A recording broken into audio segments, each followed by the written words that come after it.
Welcome to the second installment of Rex and Joel BSing about nothing. Whatever. With a slightly different skew on what we're talking about. Yeah.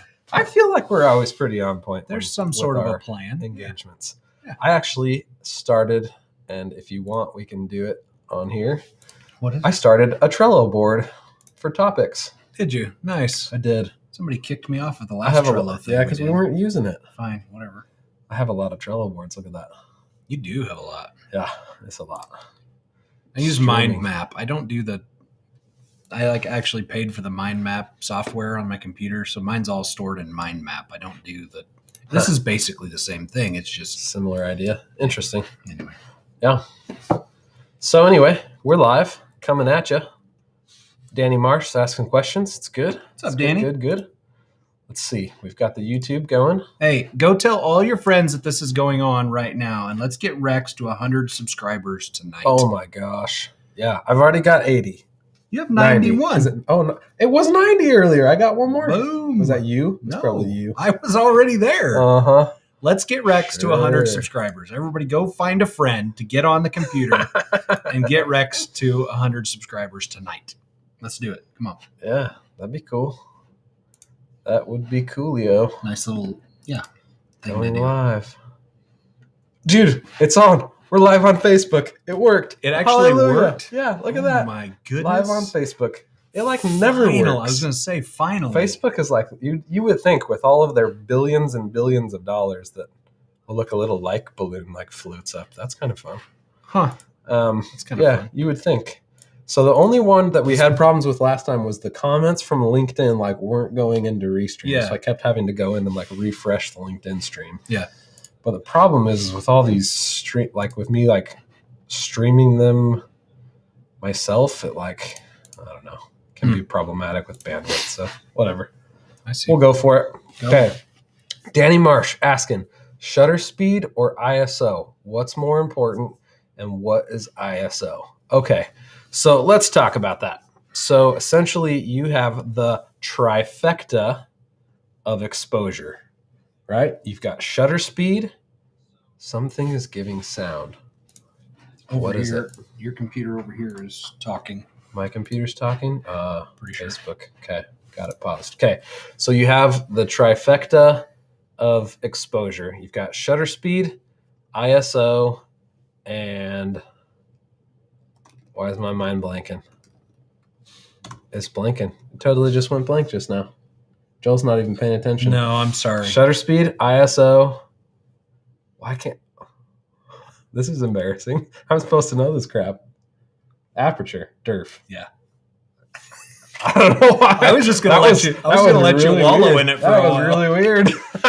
Dude, welcome to It's old age. What happens when you're freaking live? Old age. That's what happens. Yeah.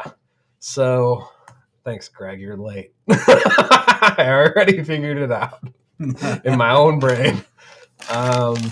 Yeah. So pretty much they all kind of essentially make your image darker or lighter. And then they all kind of have trade-offs. So one of the things the aperture does is it also affects your depth of field.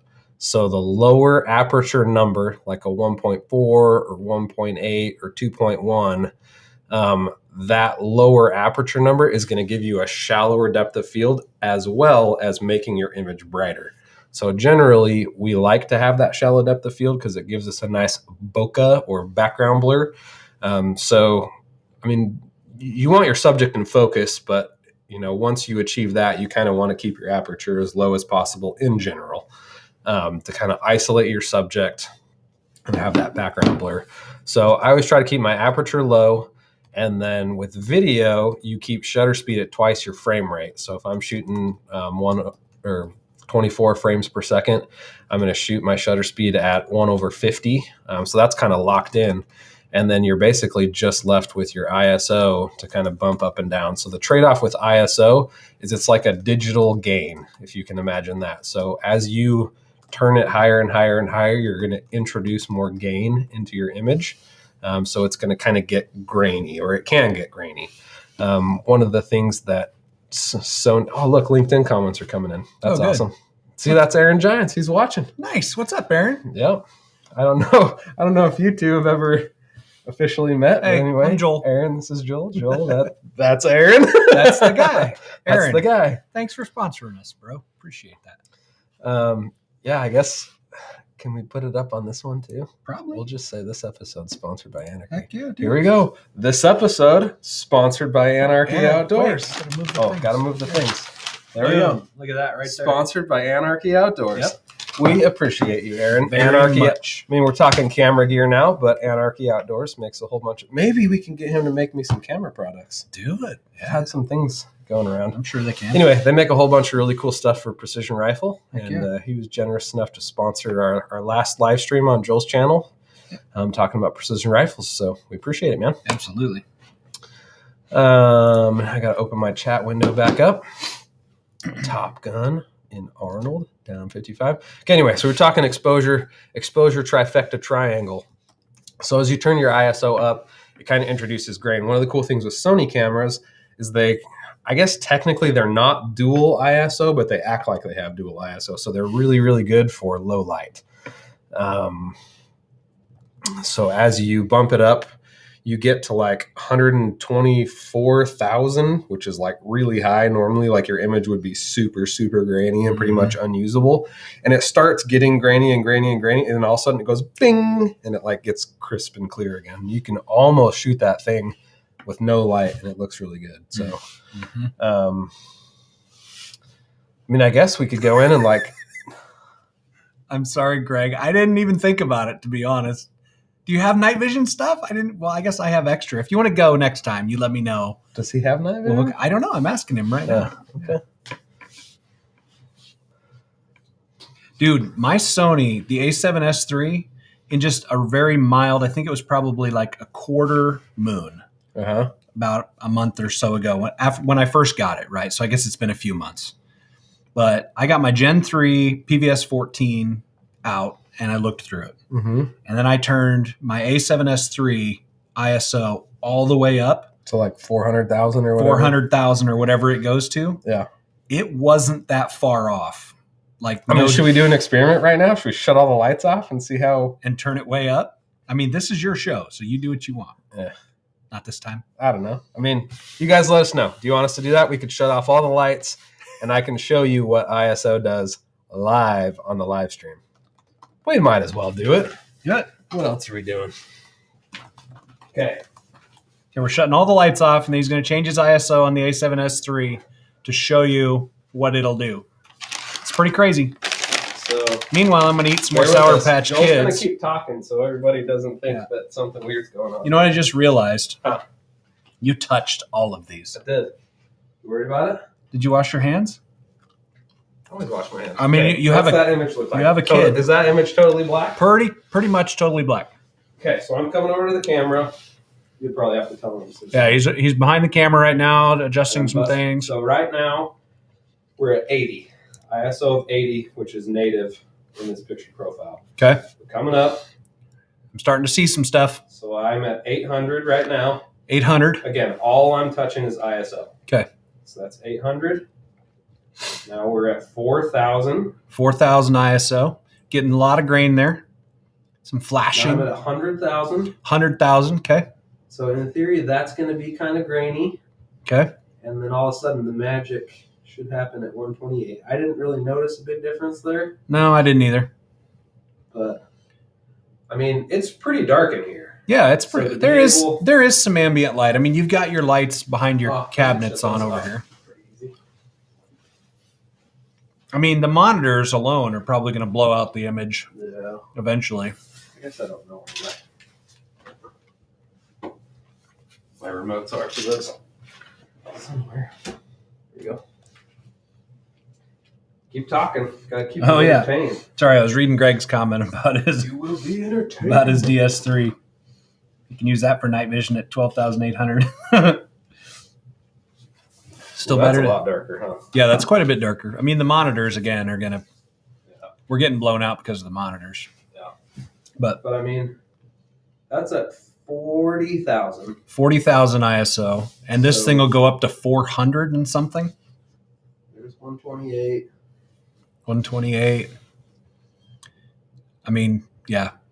So that's all the way up. 409, 600. 400. You can see how it's really overexposed. Yep, 409. And it's very gray. 1,000 ISO. Yep, 409. Yep. So we'll go back down just so you can see how dark it was at the ISO that we were filming on. Essentially, image is totally black. So, kind of cool. Striking. Oh. So now you got to turn all the things back on to make us look cool again. All the lights. Yep. There we go. It's coming back up. All right. So there you go. Yeah. Danny Brown. That is ISO. I guess we could, whatever.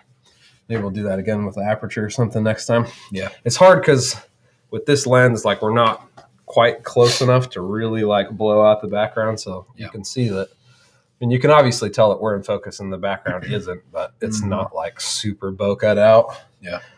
This lens only goes down to 2.8. This is the Sony G Master 16 to 35. It's on 35. So, I mean, I can get some good images with it, but we're just not quite close enough to really get that background isolation. So, but I don't know. It's pretty good because, like, these Sour Patches are like, you know, within arm's reach and they're out of focus. Yep. And, you know, I put my hand back there and it's out of focus. So, I mean, got a meter. Ooh, look, I talked in meters. Meters. Got about a meter of depth of field. You American or not? So, yeah, golden triangle of exposure. Nice. Osiris pre-made LUTs. I just recently purchased cinema grade, and I am digging the heck out of that. There's so much adjustability. It's basically Lightroom, but for video. And then you've got a crap ton of LUTs and cool looks and things in on top of it. So cinema grade, it's like $300.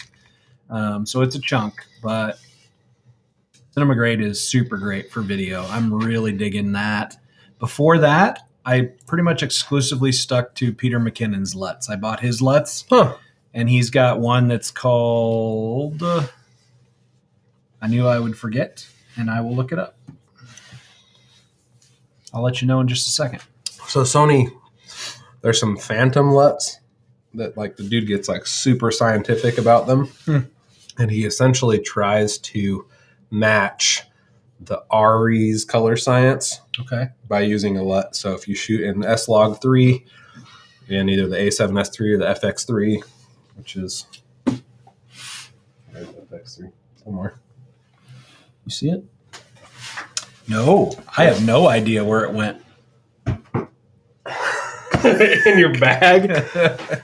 Okay, so we're shooting. Robert was asking. So Robert is one of my buddies from like my hometown. He went to college at NAU. Okay. Kind of when I was hanging out over, you know, we met at church and hung out. He's an engineering dude too. I think you're a PhD, right? I think he's a PhD in engineering. So like, ooh, smarter than I am. Do you call that a doctor? Yeah, he's a doctor. Doctor. Super, super cool guy. He's working at an online university right now, and he's interested in kind of the tech of live streaming. So he and I were messaging today on LinkedIn because his phone's busted and he can't text me. And he actually gave me all those topics that I've got over there are all actually from him. Okay. So he was asking, kind of gave me a whole bunch of really cool topics that we can talk about probably for the next month. You know, they're all, you know, pretty big stuff. But nice. The first one he asked me was kind of the gear of live streaming. So essentially what we are using right now, I commented, okay, so Danny's asking what a LUT is. Before I get too deep into the live stream stuff, a LUT stands for a lookup table, and it's essentially like a preset that changes what your video looks like. So when you shoot in S-Log, which is a logarithmic color profile, like I'll switch mine to log so you can just see what it looks like. Yeah, it's a good idea. it's really flat, so everything will kind of look gray. So he's saying, you probably won't hear him back there. He's going to, there you go, S-log. See how everything kind of grays out and turns gray? So now that just gives a whole lot more room for you to go in and apply specific color to specific parts of your image if you want. And Rex will explain more what he wants to explain about that after he gets back here. But now you're just relying on the camera's definition of whatever it says the colors should look like, which is fine. There's nothing wrong with that. It usually looks pretty good. A lot of people never change that. But if you want to get creative, you can use LUTs. And yeah, so in general, if you're just like an average dude, I mean, I've got clients that are just like, hey, we want the footage like right when you shoot it. We just want the clips that you take, and we're just going to post them as is, you know. So in that case, I'm just going to shoot it in this, which is called, you know, essentially no picture profile. So there's no funky algorithmic things that is happening to the image. It's just kind of just what the image sees. And then, I don't know, they call this no picture profile. So it's pretty natural looking. But when you shoot in log, like Joel was saying, you just have more information. It's like shooting photos in RAW, which maybe you don't know what that means either. But essentially, if you have a JPEG or something, there's only so much you can do to that image. If you try to tweak the colors in just an image that you download off the internet, it's going to start looking funny. But if you take a picture with a high quality DSLR, you get a raw image, which just has a ton of information baked into that image file, which allows you to really manipulate the colors and increase the exposure and decrease it and really change what that image looks like without making it look crappy. Yeah. I mean, at some point we could probably even share screen and, you know, kind of walk through what a Lightroom editing session would look like and, you know, kind of what we can do there. But it's all pretty cool stuff. But I would certainly say for beginners, it's probably best to just stick with no picture profile, because when you're in log with everything kind of being grayed out like that, it's a lot harder to nail your exposure because it's just harder to tell if it's too light or too dark. So you really have to rely on your histograms and some other tools that kind of help you nail that exposure. So speaking of which, are we slightly overexposed? Yeah, I left the ISO up just because it was, I don't know, just wanted to see what it looked like a little bit brighter. But I was going to shut that down. I don't care. It's your thing. So that's just kind of that's what I would call, I don't know. Go ahead and comment if you can still hear me. I don't know if anybody can hear me. He's talking back by you. But this is what I would call a high key lighting. Where we're a lot lighter. The background is lighter. You can kind of see what's going on. But Joel and I both like the cinematic look, where a little more moody. A little bit more moody, as I like to call it. I dig the moody look. See, this makes my beard look way too gray. There we go. Now see, the gray stands out and makes me look. See, maybe we need to go with the high key. No, this is better. Oh, you like gray? I like it where it looks kind of gruff and gray as opposed to like Santa Claus white gray. I don't like that. Anyway. Yeah. Okay. So talking LUTs, when you're shooting an S-log, there's a color space called Rec 709, which is essentially what all broadcast television is in. It's just kind of a natural looking picture. And the LUTs that I have essentially they're non-stylistic LUTs. They just get you from S-log back into Rec 709 that looks normal. It looks a lot like this color space, but you still have all that log information to be able to tweak colors and stuff. So those are called phantom LUTs. They're specifically made for Sony shooting S-log. So I would imagine Peter Mckinnon's are probably more stylistic LUTs. Mm-hmm. Yeah. Yep. So they do look completely different if you've shot in kind of just a standard or a neutral picture profile versus shooting an S-log. Like if you shoot an S-log and apply his LUTs, there's a different look to the LUTs. Yeah. I think they look better. When you go S-log LUT versus standard LUT? Yeah. So I'm guessing he probably developed them for S-log. Yeah.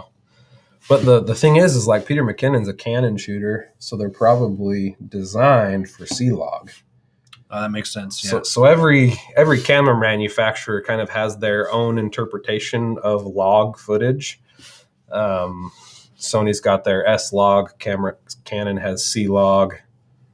Nikon probably has something, but nobody shoots video. Mm-hmm. Not nobody. It's less common to see people shooting with Canons. And then and then you also have RAW. So just like a camera, a photo camera, you can shoot RAW video, but it's less common unless you're, getting $10, $20, $100,000 video cameras that shoot RAW. Mm-hmm.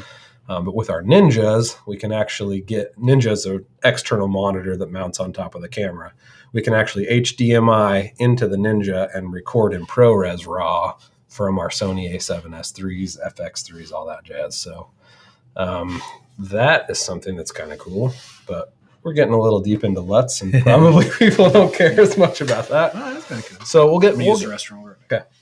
Yeah, I'll get back to Robert's question, where he was kind of asking about the gear needed to live stream in a little bit higher quality. So obviously to get good image quality, we're utilizing a pretty good camera.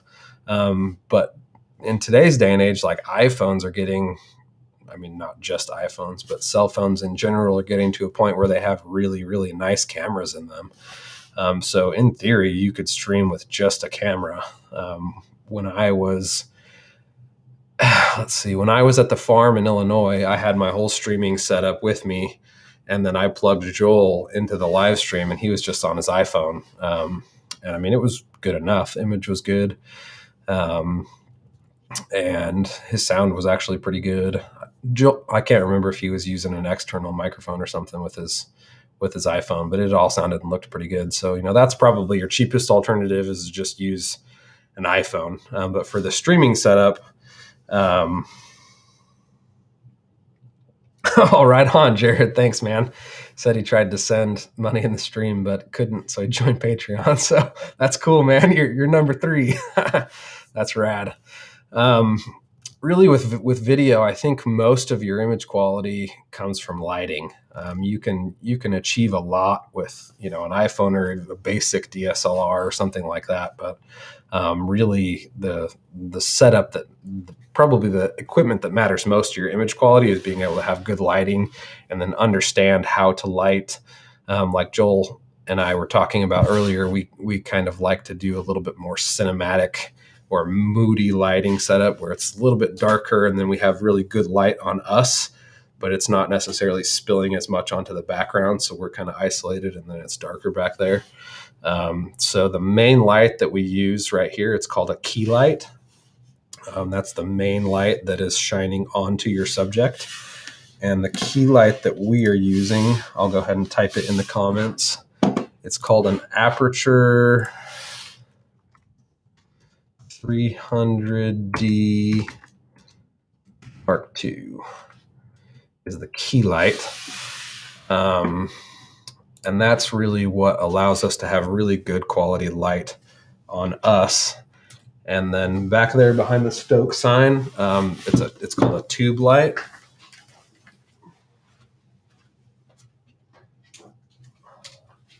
These are actually really cool. It's like a Star Wars lightsaber. So we use these as kind of, back there it's kind of like a hair light, but I've got actually another hair light that's even nicer than our key light, which is funny. Normally your best light is your key light, but we use these kind of as a hair light. So what a hair light does is it kind of casts a light around your silhouette and helps separate you from the background. And this actually just died. So this is battery operated, and I've had it on full blast for like 2 hours. So it's not too surprising that it died. Anyway, those are called Pavo tubes. That's a 4-foot Pavo tube. So I'll type that in. Type it on. I'm commenting all these comments on YouTube. That's where most of you are watching. Which is funny because Robert was the one asking, and then he's not seeing the comments on YouTube. So,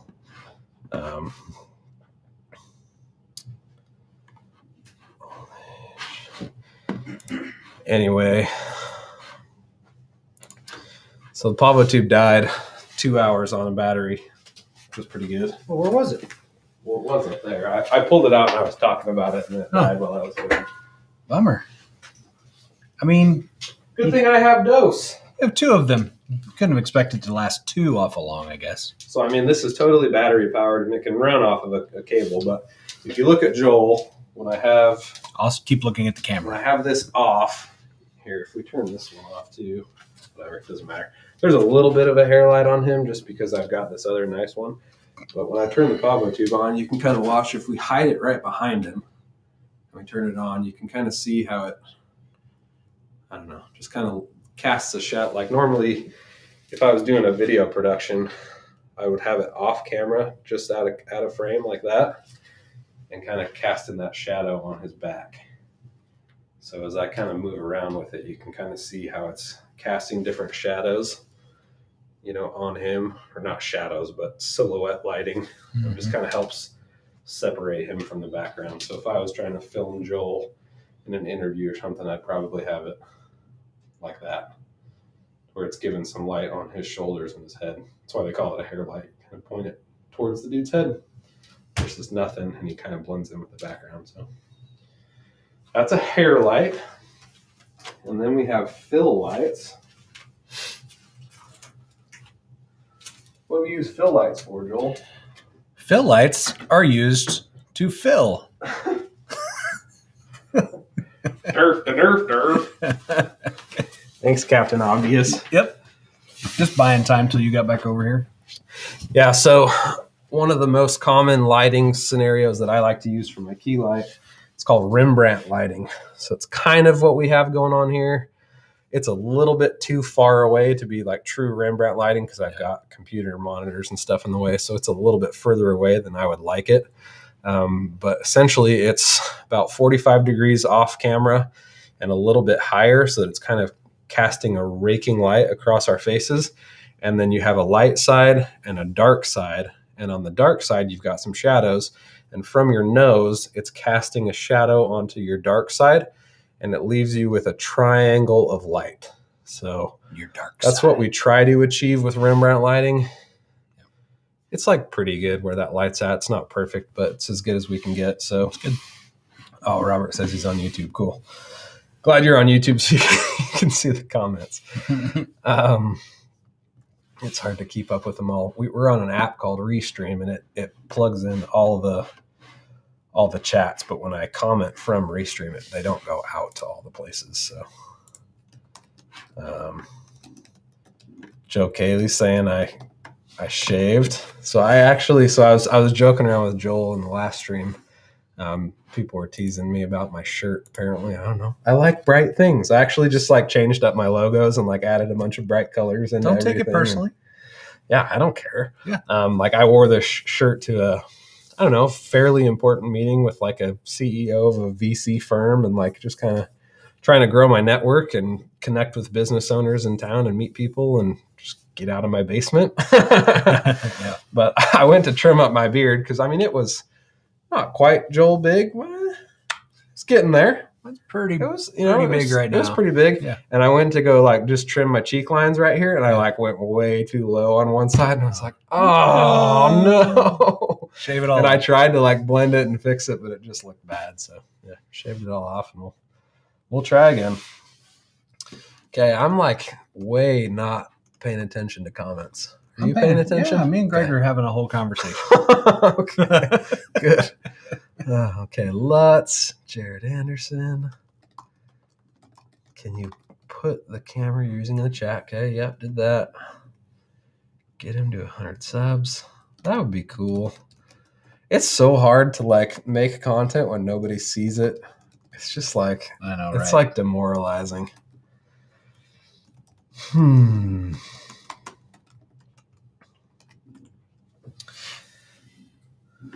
Okay, Osiris. Asking advice for launching a small product line like shirts and stickers. Yeah, this is definitely a Rex question. There could be lots of advice. It really depends on what you need. Good design and then hire a baller dude to make you a cool video, pay for ads, and like, I mean, really, like that's the way to go from 0 to 100 quickly, is to just put a little bit of money into an ad spend, and then if you have good content to go behind your ad, then you're going to have good ROAS, so return on ad spend. So say you spend $100 on ads, if you have a 10x ROAS, like you're going to see $1,000 of revenue come back from that $100 of ad spend. So in theory, you obviously want to be making more money than you're spending on ads. But early on, when you get going, certainly you might not have a big budget, or you might not want to put a big budget into it. But I mean, it's definitely harder to grow organically. You got to do lots of video podcasts and marketing and posting on Instagram where tens of people see your posts. So I don't know, it's tough, but you know, it's all kind of it's all the things that go into building a brand and marketing your brand and building a following. It's just, you got to do all of the things. Mm-hmm. So yeah, I mean, Jared's not wrong. That's how Olight started. Really? I mean, nobody had ever heard of them. Yeah. It all grew on social media. All they were doing was ads after ads after ads. Yeah. They started growing and selling some stuff, and they just put just as much, if not more, money back into ads. Mm-hmm. Just kept their product in front of people long enough. Yeah. They're actually sending me a product right now, like a brand new product. I'll get it like tomorrow or the next day, and I have to have the video ready to go by their launch on the 26th. So, yeah, anyway. That's fast. Yeah, that was really fast. Yeah, they just emailed me last week. She's like, I'd like to send you this product, but we have to have this video ready by the 26th. I'm like, so I have to put my other projects on hold. Cue the Olight hate thread. You know. Yeah. So anyway. But I'll do it. Yeah, so Robert's asking favorite platform to spend money for ads. I mean, a lot of that comes down to demographic of like who your customer is, right?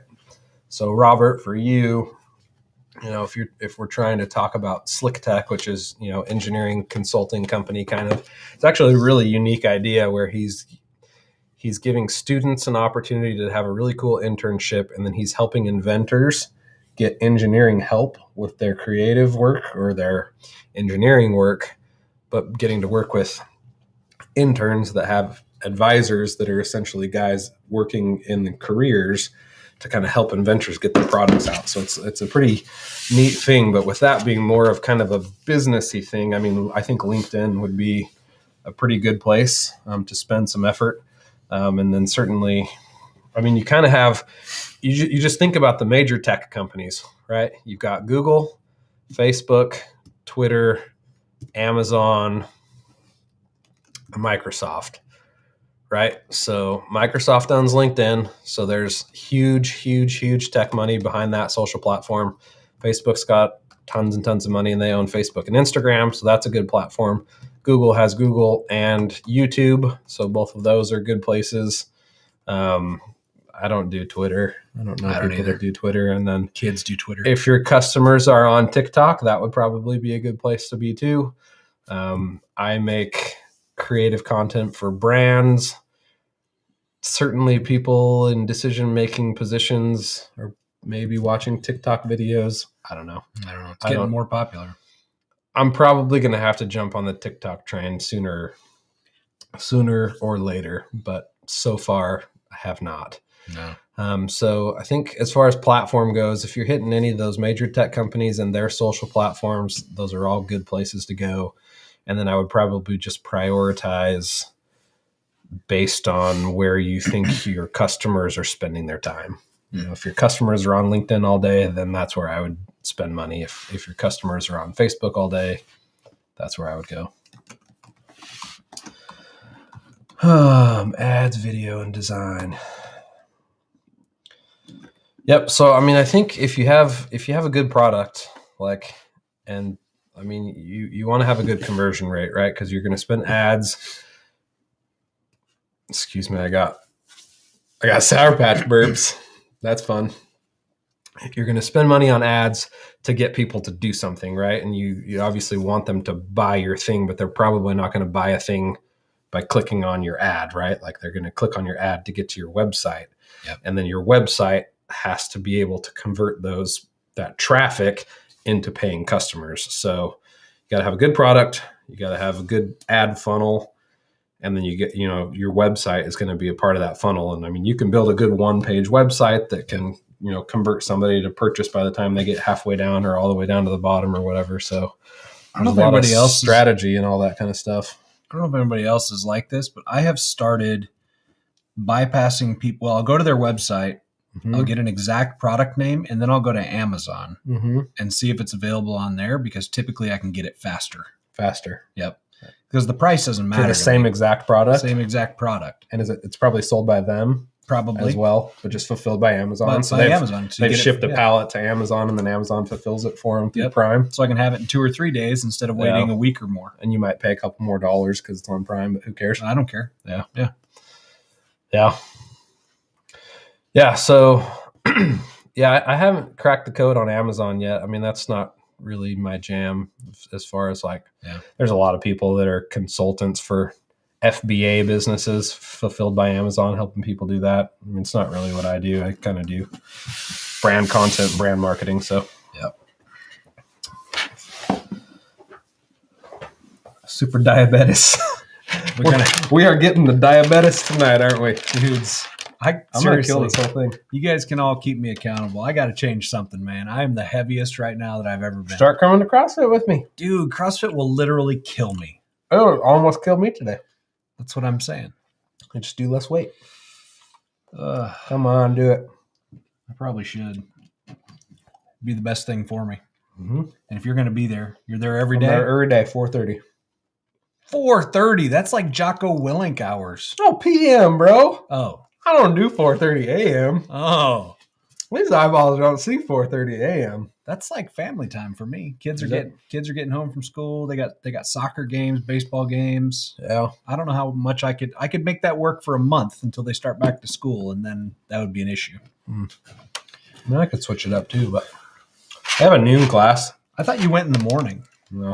Yeah. The problem is it's like class is about an hour, but like I get really, really, really sweaty. Mm-hmm. I mean, everybody does, but like literally like entire shirt drenched. Yeah. Most of my shorts. Yeah. Totally soaked. Right. So it's like workout.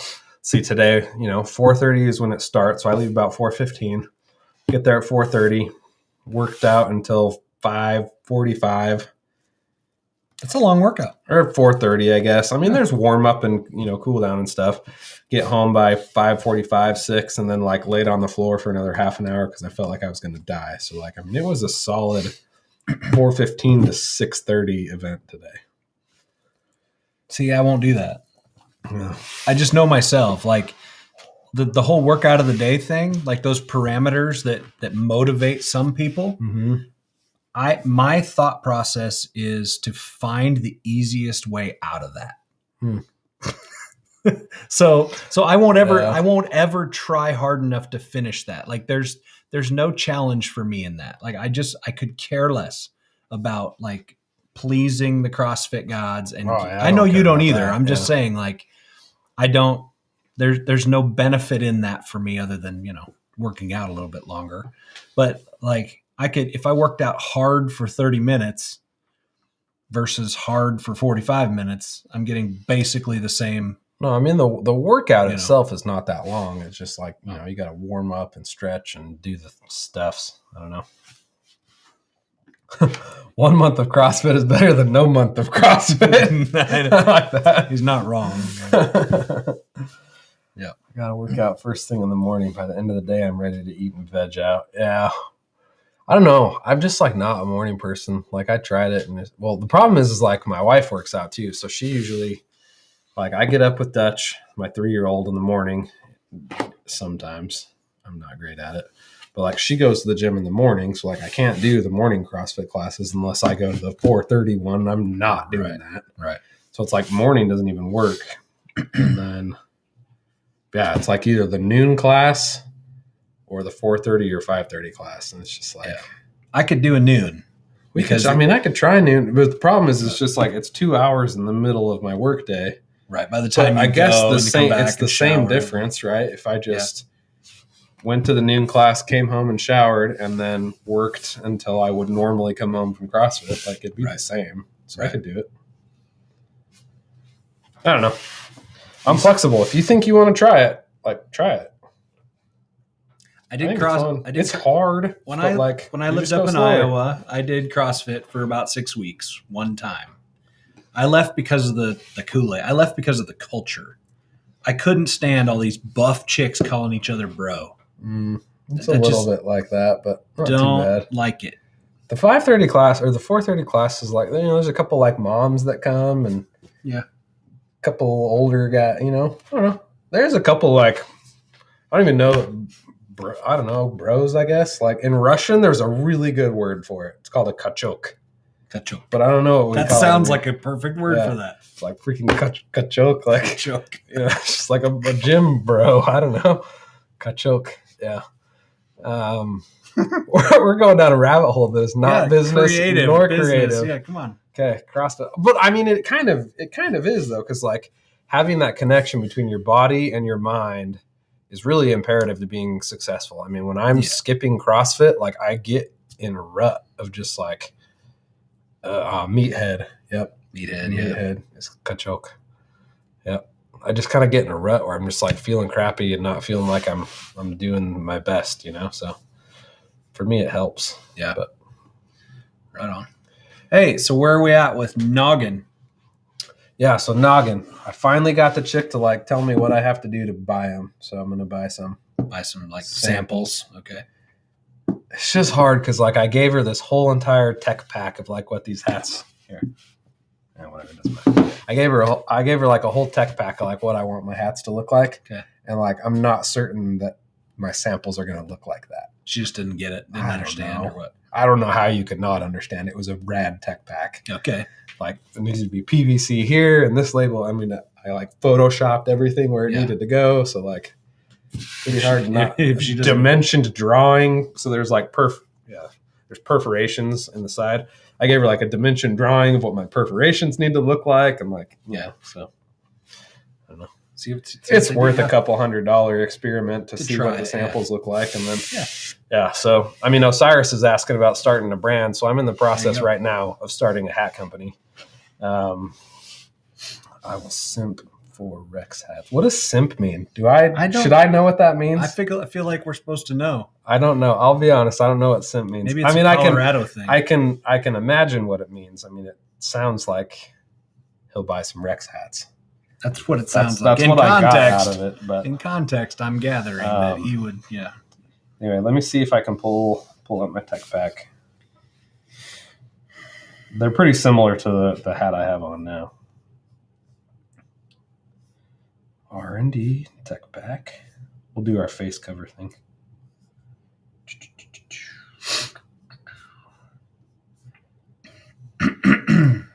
Okay, so I've got a white one, tan one, red one, light gray, dark gray, black. We'll show the red. Noggin. Cover my face. Noggin. Yeah. Oh, there it is. Noggin hats. Yeah. There it goes. So pretty cool. So I'm doing a 7-panel hat. Kind of non-traditional, like most hats are 6 panels and they just kind of have 6 symmetrical panels, but this one has like this flat panel across the front. I just like them. They're kind of different. Mm-hmm. My favorite hats that I've had are like all that design. So I dig it. Yeah. Urban Dictionary on live stream. I think I'm not going to do that. I mean, you can react. Here we go. Urban Dictionary. But I shouldn't put my glasses on. Look at my geeky glasses. Well, you guys probably already saw. Don't hit the images button, whatever you do. Internet slang term describing some excessive sympathy. Oh, I would have said attention sympathy towards another person. Usually someone who doesn't reciprocate the same feelings. So it sounds like simp, a Rex hat means He doesn't actually want a Rex hat, but he'll buy one to support me. Okay. That's what I get out of it, maybe. I don't know. Did I tell you I'm going to buy a Glowforge? A Glowforge. You told me you were buying a laser. I didn't know which one it was. I'm going to go with the Glowforge just because it's so mainstream. There's so many parts, and it's like the Honda Civic. It's like the Honda Civic of lasers. Yeah, it's got enough power to do everything that I want to do, and then some. Mm-hmm. And if things ever got big and fancy, of course I'd upgrade. Yeah, but that one. Okay, so it'll laser cut leather, right? It'll laser cut leather and even some thin metals. Okay. So, dude, metal on a hat might be kind of cool. Yeah, it might be. But I was thinking leather since I got into leather working. And your hats, Frank Herrera, what's up? You know, we could make some leather patches to sew on to the top of your noggin hats. You know what I mean? Yeah. So what I was thinking is, I mean, I don't know how to sew, but like the noggin logo is just an N with a little hat on it. But like, you can do that kind of big right here, and then can you just sew it on the front? Yeah. Yeah, that'd be cool. Because then I could maybe just buy them plain from her. I mean, to my specifications, but plain, and then we could easily customize them to whatever we wanted to, rather than like having stuff all over them. Actually, what probably you would want to do, because otherwise you'd have to literally hand sew every single one, and getting them perfectly straight would be the hard part. Okay. So while they're putting that panel of material together in their shop, that's when that should be sewed on, probably with a machine or something. I wonder if they could do that. I mean, they could, but the nice thing would be able to have agility. And if I want to have one that says DP on it or gaffer or whatever, we certainly could do it. To be able to do it. It's just quickly, it's going to be like custom. It's going to be handmade. Yeah, which is doable at first. Yeah, it's probably all right. Need a handcrafted Joel wallet, dude.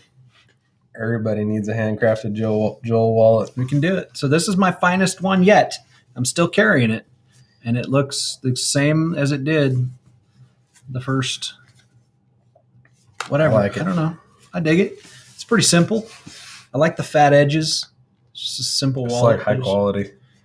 If you're okay with having a thick wallet. Yeah. See, I'm a front pocket wallet guy. Okay, so you want pretty minimal. So I got to keep it pretty minimalist, yeah.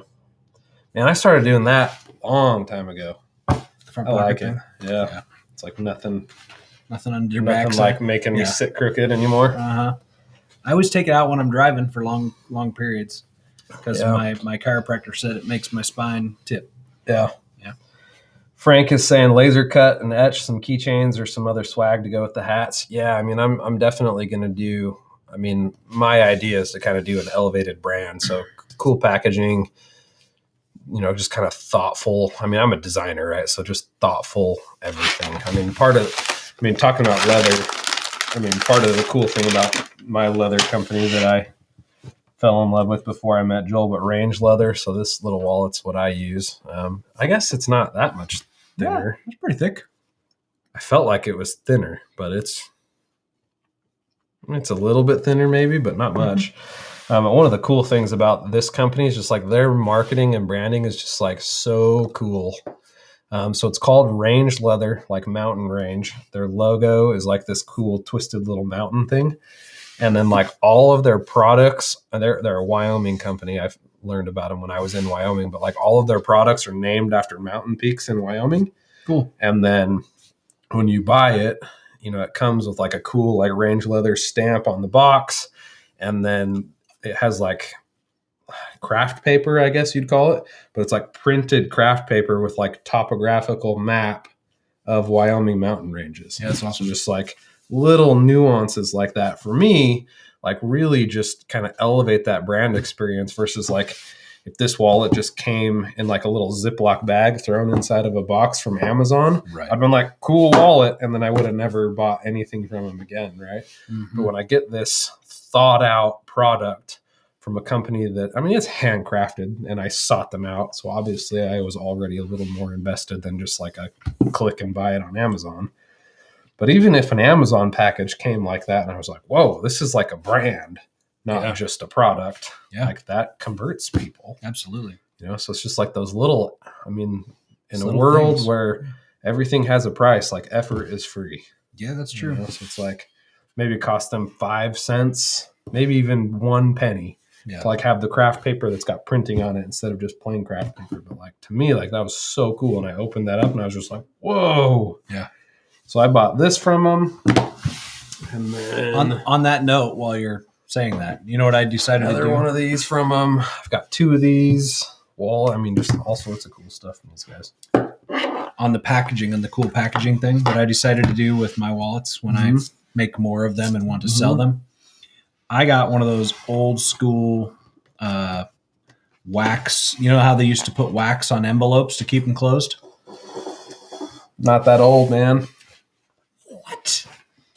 Wax on envelope? Oh, yeah, like the candle wax and then stamp it? Yeah. Yeah. So I got one of those kits that I will close the boxes with. I'll have a little flap on the box, on the package. It'll look like... So like you'll have a box inside the shipper box? Yeah. Yeah. And that box that contains the wallet will look like kind of an old school envelope flap. And I'm going to close it with that and a punch, a branded punch. I like it.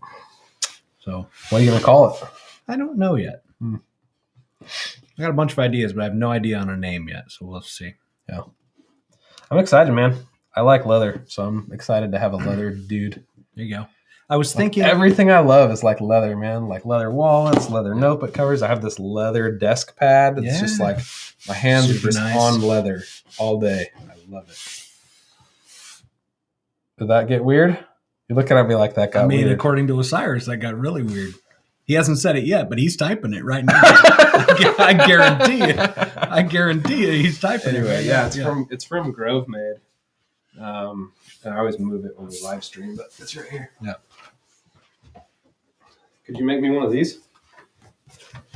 Oh yeah, that's got cork on the back. Yeah, dude, that's cake. Is that easy? Yep. Yeah. If you don't start doing these, I want to start a brand and do these. Yeah, might as well do it under your brand. But yeah, bro, that is a simple. This company's pretty big, I think. So are they?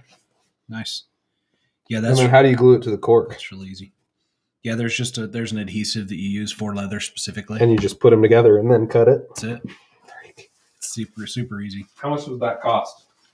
That chunk of leather right there is probably a $30 piece of leather. Okay. And then the cork is whatever it is. I'd have no idea. But probably not. But as far as preparing that, you have to do nothing to that leather unless you want to like polish it up. If you want to polish it, then that's just a little bit of, a buffer wheel kind of thing. But prepare the edges. You're going to go around the edges with a little tool. You're going to burnish the edges, which doesn't take long to make the edges shiny. It's just a product that you wipe on the edge, and then you got a little tool. You just kind of buff it to make it nice and shiny. Yeah. Glued together. It's easy. Really easy. Yeah. I feel like we could make a whole company off of that. I mean, yeah. I don't know that it would make sense to do separate companies, but what do you say? Feeling my leather? Ever ready leather. Oh. Ever ready leather. Isn't the leather? Yeah, leather. I was thinking... You got to be careful because leather is a nickname for a thing that you don't want to be a nickname of. Yeah. I was thinking... leather. We sell leather products and condoms. I was thinking Tribe Leatherwork. Or Tribe Leatherworks. Tribe. Because my family, we have this little thing where we've always called each other Wise Tribe. Plus, my family on my dad's side is all Cherokee Indians. Like my grandma on my dad's side was full-blooded Cherokee. Cool. So I was going to say, you got to be a little cognizant of that. Like if there's not some Indian connection, you're going to get roasted by the PC crowd. I have enough to get assistance. So you're like a quarter Cherokee then. Yeah. There's enough to get assistance from the government, which I've never done. But anyway, Tribe Leatherworks is kind of what I'm leaning towards. I'll bet you $10 it exists already. Probably, man. Dude, it's so frustrating. I know. Trying to find something that isn't taken. TribeLeather.com. What? Yep. I got it. See? Is it an American thing? Or is it some other? I guess it's in English. Yeah. It's one of those companies that doesn't tell you where they're from. Our story. Here we go. Yeah, these people aren't Indian. And it looks like all jackets. Whatever.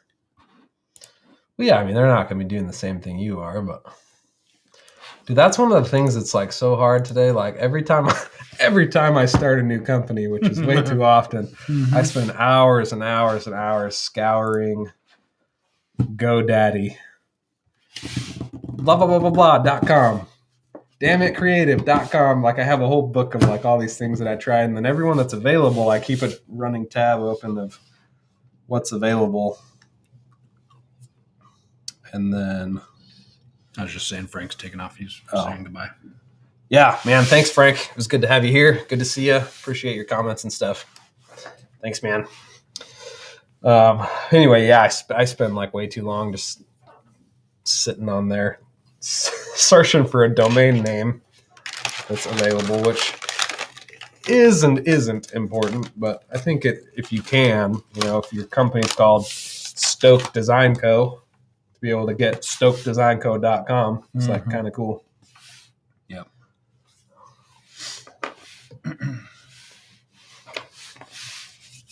Tribe leather, I do like that though. Tribe leather works. I bet you can get it. It's just longer and it's going to get confused with tribe leather, but right. Who cares? I don't want it to get confused. My whole idea is shot, man. I can't do it now. Can't do it. All done. Might as well quit.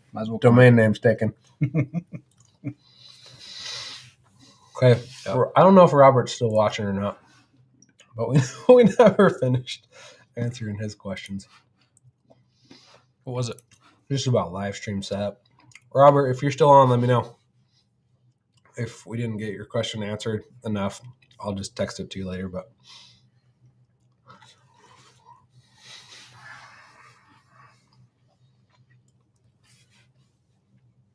Robert's still there. Okay, still here. Okay, so streaming. So you've got the A7S III. We're shooting in a, just a standard no picture profile, so it looks good right out of the camera. HDMI from the camera, out of the camera, and into a capture card, which is called an Elgato Camlink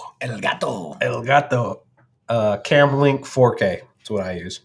That's what you got, right? You got that one and a cheap one and decided to keep the Elgato? Yes. Okay. So Camlink 4K, essentially what that does is your camera has like a HDMI feed, they call it. So it'll feed the image that it's seeing through HDMI into your computer, but your computer doesn't have any way to read it. So that Camlink 4K takes the feed from your camera and turns it into something that your computer can read.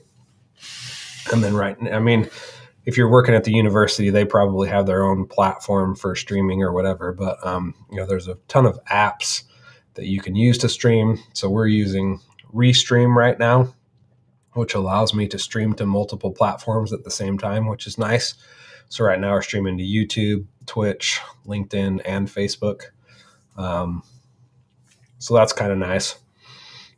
But you can pretty much stream with that feed anywhere you want to. So with Restream, it's taking the feed directly from that Camlink right into Restream, which is actually just a web application. So it's not anything you even have to download. It's just like Restream.io, and we're doing everything right from here.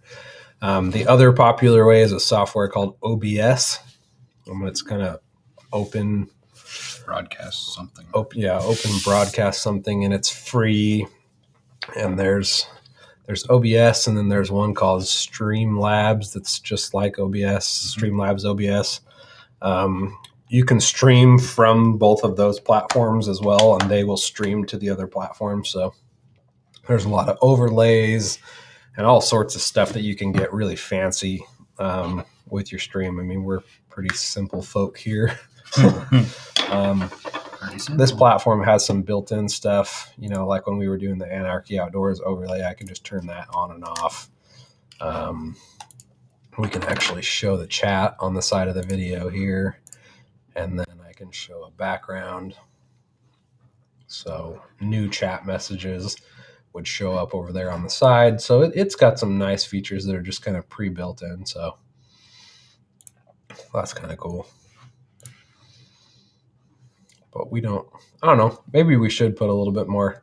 If we were trying to stream on Twitch, I would say, yeah, it would be important for us to invest in some of those overlays that show, whatever. But we're not. So what? See, chat tests. So Danny Marsh just said chat tests.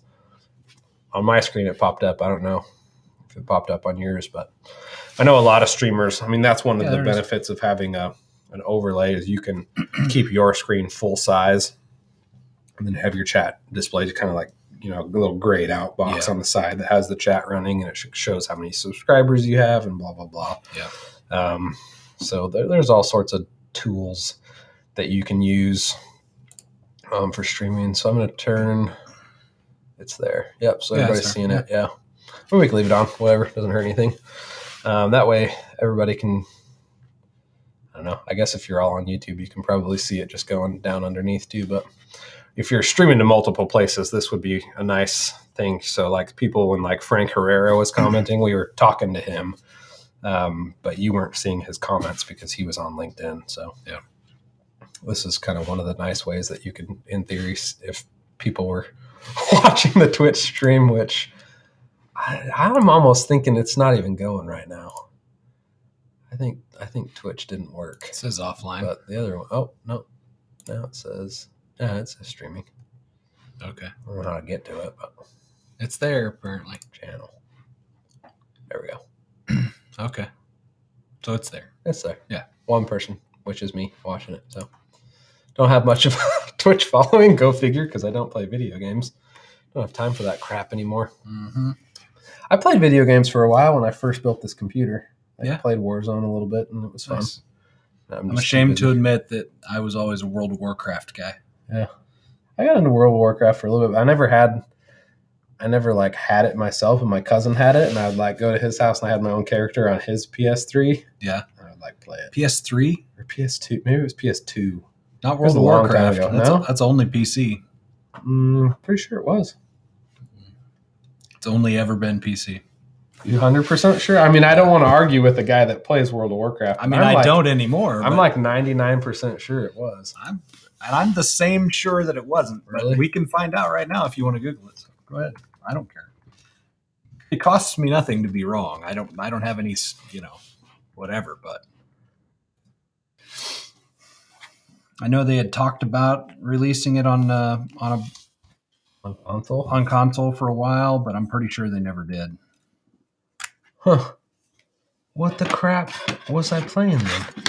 Do they have some kind of other World of Warcraft? No. Huh? I stand corrected. Not that I thought I was right, but I was just like almost positive that that's what I was playing, and I'm pretty sure I was playing something. I mean, it could have been Final Fantasy, but I don't think it was. Yeah, Final Fantasy is similar. Yeah. It might have been. Something like that, yeah. RuneScape guy. I never heard of RuneScape. Yeah, I don't really know that it matters watching it on Twitch. I mean, there's some accolades and stuff that you get from having more people streaming at the same time and stuff, but I don't know. Mm-hmm. Again, like I'm doing this more as a way to connect with I mean, I guess a lot of people on Twitch are creatives, but I'm doing this more of a way to connect with creatives and people that own businesses and want to talk that kind of stuff. Yeah. Diablo. Played Diablo for a little bit. I guess I could text him. I swear it was World of Warcraft, but obviously it was not. Okay, what are your thoughts about having the chat overlay up there? Is that cool or is that not cool? Because we're obviously smaller, but love to see what you guys think about that.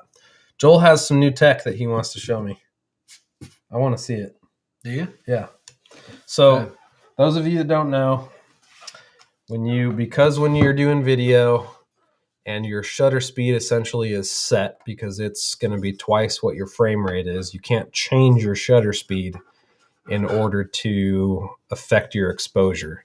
So in order to combat that, we use what is called a filter, ND filter, neutral density filter, which actually is like two polarizing lenses, and you turn them. Not cool on YouTube because we already have chat. It makes the view smaller. Yeah, we'll shut it off. Yeah. It's a polarizing filter, so essentially you have two polarizing lenses, and as they rotate, it gets lighter and darker. Osiris always comes in clutch for those just little zingers. Two polarizing lenses that make it lighter and darker. So we can demo that too. I've got one out. I think Danny said he could hear me when I was back here. So Osiris said it was loud enough as long as you're speaking up. Yeah. Yeah. So this, I mean, it's going to go black for a second while I put it on, but this is a Peter Mckinnon Polar Pro filter. Screws onto the lens. So right now it's at a 2. So this is 2 stops. Is that really dark? Yeah, it's pretty dark. Okay, so since it's dark, I'll go ahead and turn up the ISO so that we can start. So say you're filming on a bright sunny day and you can't turn your shutter speed higher to make it darker. So you're kind of screwed because you can only turn your ISO down so far. So you could get to a point where your image is just too bright. So let's pretend like this is a bright, sunshiny day. That's way blown out. Yeah. Maybe like right there. Right? So we're overexposed. So I can put my ND filter on. And then as I turn up the stops on my filter, it's actually bringing it down into exposure. So I went from, and this is already with 2 stops. So with it off, it's going to be here. We'll start with it off, which is going to be way bright. So we'll come down, say you're shooting in the sunshine, and it's like that, right? Yep, sunshine. Filming my kid riding his bike, and it's like unusable, right? Yep. So I'll take my ND filter. You can kind of see, ooh, that's kind of cool. Yeah. You could show it like that, just turn it on my face. Yeah. If I can hold it here. Yeah. And still see what I'm turning. Okay, so here it is. And then as I rotate it, it's actually going to get darker and lighter. Yep, darker and lighter as he rotates it. I don't know if you guys can hear him or not, but so you can see how the neutral density filter changes the stops of exposure for you. It's just another way of controlling, getting more range out of your video. Put this back on moody. Back on the moody setting. The moody setting. That's a bit dark. Why'd I get darker? That's what it's been on. Oh, really? Maybe it's just that I got used to seeing it super bright for a second. Probably. Yeah. Oh, yeah, that's good, actually. Yeah. Okay. It's just hard to tell. Yeah. So talking about products, like this is a brand that's pretty cool. And this product is actually really cool. Just kind of the way it's all thought out. So this is the filter again. You can kind of see it. Yeah, it's still working. Makes me darker. This is the filter that screws onto the camera. And when it's on the camera, there's a kind of rubber cover that can go on it. So you can use this like a lens cap. But when it's off the camera, there's another piece that covers the other side of it that actually stows in the lens cap. And it threads on to the back side of it to store. Like that, and then the rubber piece goes on the front. So in theory, you actually don't ever have to touch the filter. So you can keep your little sticky fingers off of it. So you just pull the back cover off with the rubber piece screwed onto your camera, and then pull the rubber piece off, and you can put it on your camera without ever having to touch it. So super cool product from Polar Pro. Actually did, I don't know, I was just screwing around one evening and did a little review talking about how these are the best filters ever. Mm-hmm. It's one of my videos that did good because I name dropped with Polar Pro, and I was like, is the Polar Pro ND filter the best ever? And that video, not surprisingly, went viral for my channel. Yeah. Because I used things that people were Googling as marketing. There you go. And another cool Polar Pro product. Talking about this, introducing you to the concept of filters so we can talk about what Joel has in his hand. So Polar Pro makes the Light Chaser Pro phone case. Yeah, you want to do that? We can do it. You can see it or not, but Light Chaser Pro. Yeah, I think you can see it. Okay. Anyway, phone case for the iPhone 12. So the iPhone 12 has It's pretty legit. It's really good. Yeah, 4K 24 slow-mo. I was teaching Dutch how to ride, and it's got really cool like HDR settings, so you get like a lot of stops of dynamic range. Like I was filming Dutch without this, just riding his bike, and I was blown away how good the footage was. Yeah. From my flipping iPhone. Yeah. So they came up with the case and a Bluetooth grip. So you've got a Bluetooth shutter on it that just clips it. So there's like little indentions in the side of the case. Oh, and you can put them wherever you want. Put it wherever you want. So you've got a grip. Oh, that's cool. And then your finger's right there for the thing. And then you can take your filter, like this is a neutral density variable filter, a 3 to 5 VND. Okay. And it's just got these slots over the cameras, right? You just put it on, locks down into place, and then you can just like this. You pull the rubber thing up. Pull the rubber thing up, and then you can turn and adjust for your video and all that kind of stuff. Yeah, so let's talk exposure on an iPhone. Yeah. I mean, why do you need that? Well, because it seemed like, I mean, iPhone tries to adjust automatically for you, but if you want more control over your iPhone, you're going to use an app, something like Filmic Pro, something that gives you complete control over your cameras and allows you to manually adjust ISO and aperture and all that kind of stuff. And then when you've got your variable ND, and the other one I got was a circular polarizer. Yeah, I was a little bummed that you can't use them together. Yeah, I can't use a circular polarizer and a variable ND. Right. So, because a circular polarizer, it's just permanently attached with two polarizing filters in the orientation that or maybe it's just one. It's just one. Yeah. And you rotate it based on what the water or whatever you're trying to see through is doing. Yeah. But when you put that in conjunction with a VND, which is two polarizing filters together, then you're screwed. But if you're just kind of on the go, like for a run and gun kind of a setup like this, super great. You've got a handle, you've got, threaded attachments on the bottom and top. So you could actually put it on a small tripod if you wanted to, something like that. It's completely flat on the bottom. So you can actually sit it down and, on a surface and it won't fall over. Yeah. That's cool. There's a lot of really kind of cool things about it to be like have to get it. A run and gun kind of setup. I mean, for like $125 or whatever it was, it's really it's got a thread for a tripod too. Yeah, there and on the bottom. And on the bottom. Yeah, that's rad. So I dig it. It's kind of cool. So Danny Marsh is asking about, I was talking about the video uses of filters, ND filters and stuff, but he's asking about using it for long exposure. Oh, yeah. So Joel, I take pictures too, but Joel is much more of a photographer than I am. So Joel can talk about, I know too, but like you can probably talk more eloquently about why you would use it for photography. On an ND filter or for the ND filter on photography. Yeah, I think it's really just, it's mostly just so that you can control that light,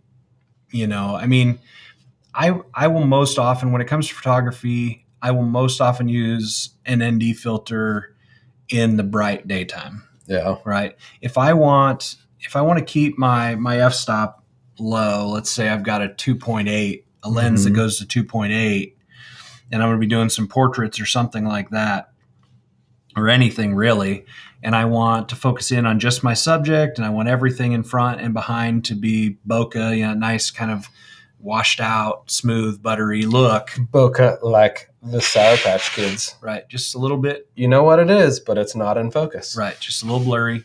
If I want things to look like that on a bright day outside, I only have a couple of ways of adjusting that. Because if you've got your aperture set to 2.8 or even like 1.4, if you're on a prime, you're going to have to turn up your shutter speed pretty much all the way. So 1/8000 is generally kind of where they max out. Right. And even with that turned up all the way and your ISO turned all the way down, you're still potentially going to be overexposed. Yeah. So when you run an ND filter, just for standard photography, when you run an ND filter, it allows you to bring that shutter speed back down to kind of the middle of the range to where you can play with it to either lighten or darken your image as you want. Yep. But that, and again, that's kind of why you hear photographers talk about the golden hour. And videographers too. Yeah. But I think photographers a lot, especially portraiture photographers, talk a lot about the golden hour, shooting in that golden hour light, because it's not a harsh, bright light that you have to really try hard to adjust for. Yeah, if I was trying to shoot outdoor portraits, I'm going to scrim the sun or something, right, to diffuse it. Yep. But so Danny Marsh was talking about doing long exposure photography. No, I mean that was good, because that was one of the other photography uses. But long exposure, again, like if you're doing long exposure, you want your shutter speed open for a long time. Mm-hmm. And if your shutter speed's open for a long time, it's letting light in that whole entire time.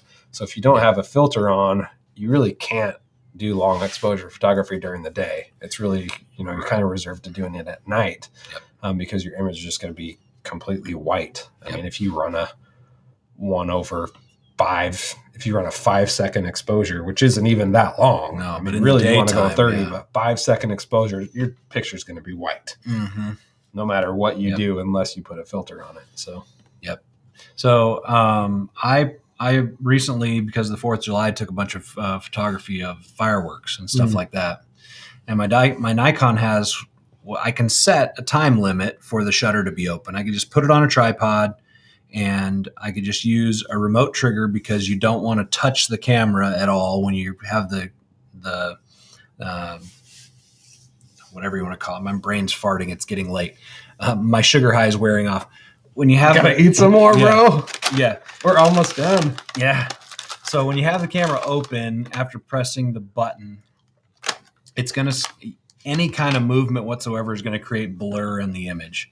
So it really needs to be mounted on a tripod, and you really need to use a remote trigger. Or just do a 2-second delay. You could do it if you can. Delay. Yes. You push the button, and then it's only going to open that shutter after 2 seconds, 5 seconds, 10 seconds, or whatever it is. And then it's going to stay open for however long you want it, a second up to, say, 30 seconds typically. Well, my Nikon D850 has what's called a bulb setting. And what that does is it allows me to hold down the button, and the shutter stays open just as long as I hold down the button, and it closes when I let go. And that's really the best for photography of like something where fireworks. A bunch of light is coming in. It's not completely dark space that you're trying to bring light out of. It's like there's already a bunch of light. It's completely dark. You don't need it to be open for 30 seconds. You just need it open while the firework is going off, and then you close it again. So it just takes a couple of tries, really. Yeah, because fireworks, like it goes boom, and you can like see it go up, so you probably know when it's coming. Yep. So you hold it down, and then it takes that picture while there's light coming into the camera, and then you close it, and it's almost perfect exposure every time. You got to play with it a couple times, but that's one method. But then, long exposure at night is really... it's all about making sure that nothing moves.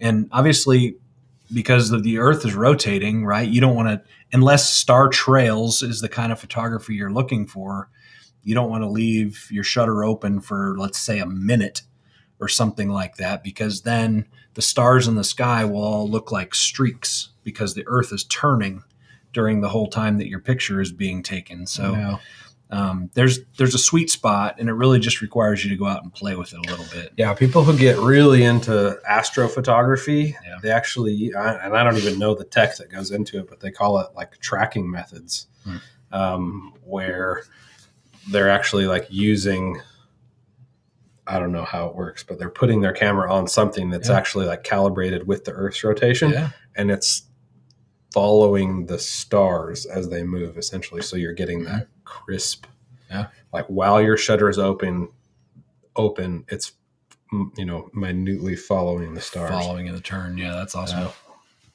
It's really pretty neat. I haven't done a whole ton of it. I tried to do some galaxy pictures at one point.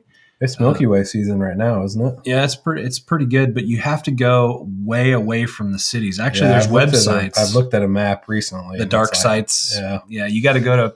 There's Google site if you want to look for like dark sites for photography all around the country where there's the least amount of light pollution from a city or anything else. That's really where you want to go for that kind of photography. Otherwise, the light from a city gets brought into your image and. Yeah.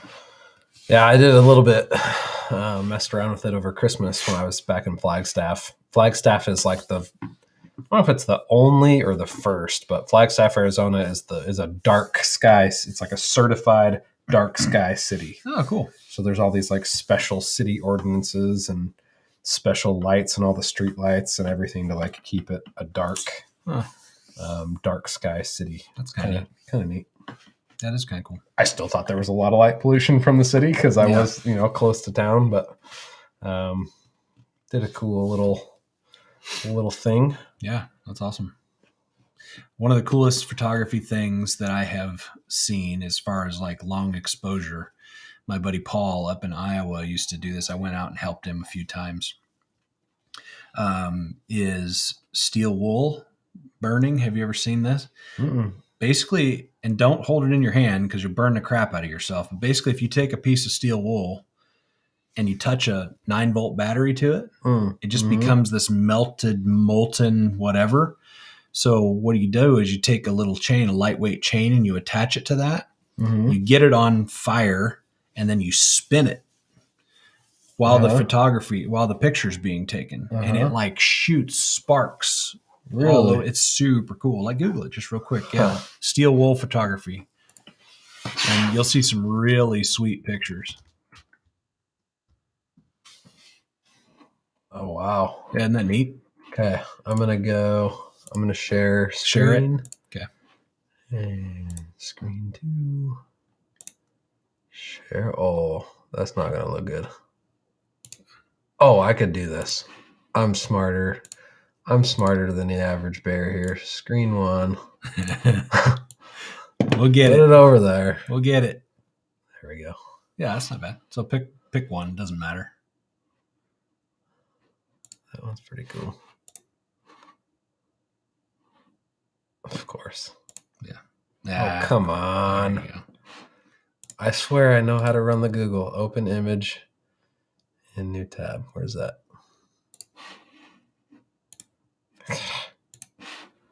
It's all right. It looks pretty good. You can see it. Yeah, they can't really. Yeah. You want a bigger one? Anyway. Yeah, look at this one right here. That one right there is pretty sweet. Usually there's an open image. There. That's what I wanted. Of course. It's tiny. Yeah. Anyway. Yeah, those are pretty cool. It's pretty stinking sweet. But, I mean, you want to wear old clothes because it burns through everything. So he's spinning it and he's hitting a guy with an umbrella. That's really cool. How I took a Liberty Mutual commercial. Yeah. Dude, the color grading on this is so good, though. Yeah. Let's talk about color grading for a second. Man. No, it's not. It's good I think that. Hello, my friends. My name is Sam Biskov. Hello. I'm a Russian friend. Peter Mckinnon. I'm part of Bratva. What is... Anyway. Oh, somebody came in. Mom's home. Stop screen sharing. We're back. All right. I'm the Bratva. Yeah, that's pretty cool stuff. How long does it stay lit for? Like a long time? No, not too long. No, it burns really quickly. And you hook it up to a chain. Yeah, because if it's a rope or something, it'll just burn. And you don't want it to go flying off. So you hook it up to something metal. You like tie it on with metal. You want like a rubber glove or something. How do you tie it on? Well, you just run it through there or clip it in or something. Because whatever it touches, it's going to burn. That's cool. Yeah. We should go do that. It's a good time. Some of these pictures, that's rad. Yeah. I don't know how they did that one, but luck. Yeah, maybe. Lots of practice. Yeah. Huh. Yeah. Cool. Anyway. What was the Russian word for meathead? Kachok. Kachok. K-A-Ch. Okay. Kachok. Yeah. That's my buddy Paul Kessel photo right here. Let's see if he's got anything up. Oh, look, there's the Wise family. I like it. He needs somebody to help him with his website. That's probably not it. I don't know if he did it or what. Where did these images go? They just disappeared. Anyway, that's pretty. Why when I scroll did the images disappear? If your website's crap, let me know. I can help. There he is. This one almost seems like... It seems broken. Yeah, something's not right with it. Look at it. It's like all like... Needs to update it. Yeah, maybe that's it. Text them, tell them. A lot of times they just don't even know. Anyway, I've done the same thing. Yeah, sparklers are pretty cool too. I really like sparklers because, like, if you're doing like night picture with a sparkler, like you get really cool like face illumination. Yeah. In addition to the spark, so you can almost have the face in focus with a sparkler in front of them, and they get really good light on their face, and then kind of the sparkler going on. So yeah, that's fun. It's kind of neat. Yep. Okay, let's see what are my categories in Trello. I had gear. Talked about gear. I didn't have anything as far as industry goes. I mean, we were talking about branding and marketing a little bit earlier. One of the places I've been focusing efforts is LinkedIn. And I tried a new strategy on there that like worked, and it was really cool. So there's a guy on there called Justin Welsh, something like that. And he's just kind of posting tips and stuff on how to grow on LinkedIn. And he actually runs his whole business on LinkedIn. So he's just constantly posting stuff about how to grow. And one of the things he talks about on there is like plugging other people in LinkedIn in your posts, because then if they come and they like it and comment it, like the LinkedIn, for me, like I feel like the LinkedIn algorithm so far is like pretty easy to understand. Like the more people you can get to like, I mean, I guess they're all like that too, but the more people you can get to like and comment and tag other people in your posts, like your posts go crazy, right? So a lot of my posts on LinkedIn get seen by like 200, 300, 400 people. Like my couple best ones were like 800.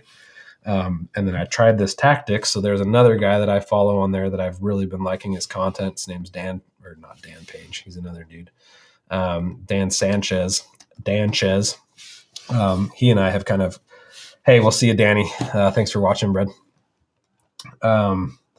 He and I have kind of corresponded a little bit, and I made a post and tagged him, and I was like, hey, one of the guys that I've been loving is tagged him, Dan Sanchez. He talks about this and that. Like, who are some of your other content creators that you really love? Like, I'm trying to connect with more content creators.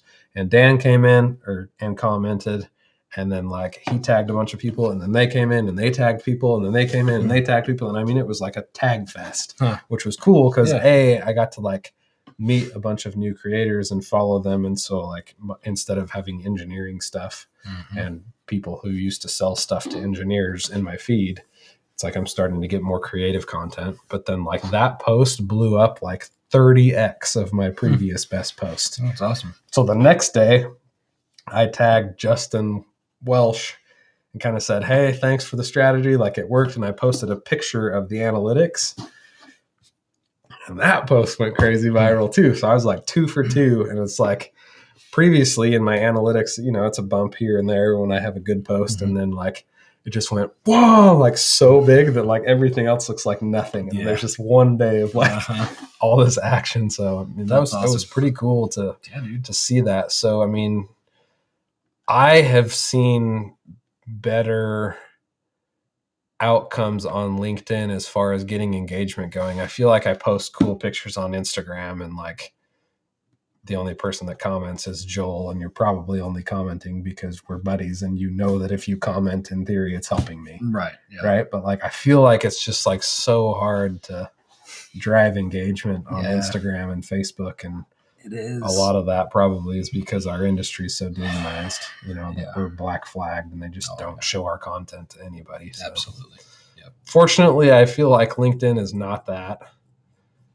I probably haven't been outed as a gun guy on LinkedIn yet, so I'll help you with that. I kind of like LinkedIn. Cool. It's been working good. Yeah. I've had quite a few like cool contacts and cool connections and stuff come out of LinkedIn, and yeah, it's good, man. I feel like it's been pretty good. I dig it. So yeah, I dig it. Kind of a tactic there. How many subscribers are we at, Joel? I think it didn't go up any. 91. Probably not. Where does it say that? Oh, right there. Yeah, right there. Yeah. Everybody that was on tonight was already your subscriber. Yeah. Man, I just like don't know how to get LinkedIn or YouTube to grow. Granted, I don't really post videos other than this one, so I guess I'm not really trying to grow YouTube right now. But yeah, I mean, really, I think just like anything, just like CrossFit, like anything, I think consistency is the key to growing. Mm-hmm. And at first it's going to be a little slow and painful, and you start a new brand, and like, unless you've got a bunch of money to pay for ads, like it's just going to be some slow organic growth. But if you're creative about how to engage with people and you've got a reason for them to engage with you, then I think it can work. Yeah. So, yeah. I don't know. What else we got for today? I think that's probably good. I mean, it's 11. I got nothing. Yeah. It's 11, and the dudes that are with us have been with us for a while. So, like 4 hours. That's pretty awesome. 3.5 hours anyway. That's pretty cool, man. Yeah. Man, we are very appreciative of you guys for sticking with us through gun chat and camera chat. And I don't know, let us know what you guys thought about kind of some of those interactive camera demonstrations. I think that was kind of fun. It was fun. Being able to see some of that stuff Yep. In practice, I think. Absolutely, what it actually does. I think that's probably a better way of seeing it than us just, oh yeah, if ISO does this and that, but like being able to like see it go completely dark in here, and then just by changing ISO, like how much that changed it. Yeah. I thought it was probably cool, so hopefully everybody watching thought it was cool too.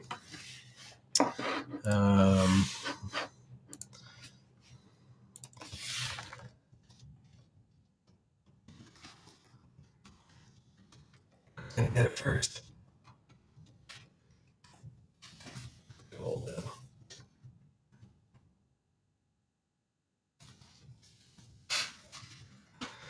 Yeah, we appreciate having you guys.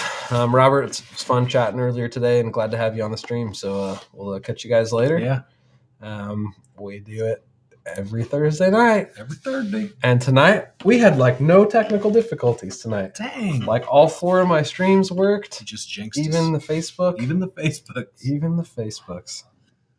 Yep. Pretty cool. Right on. So anyway, we'll see you guys later. See you guys. See you next week.